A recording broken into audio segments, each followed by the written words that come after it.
నోటి మాటతో సృష్టిని, తన చేతులతో ఈ మనిషిని చేసిన దేవుడు దీనుడై పవళించెను పశువుల పాకలో.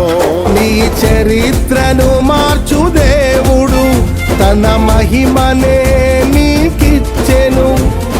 యూదా ప్రధానులందరిలో నీవు అల్పమైన దానవు కావు. యూదా ప్రధానులందరిలో నీవు అల్పమైన దానవు కావు. స్తుతియో మహిమ ప్రభావము ఎల్లవేళల ప్రభుకే చెందును. స్తుతియో మహిమ ప్రభావము ఎల్లవేళల ప్రభుకే చెందును. రక్షకుని జన్మస్థలమా యూదయ బెత్లెహేమా, ఆరాధనలకు ఆరంభమా, హృదయార్పణలకు నివాసమా.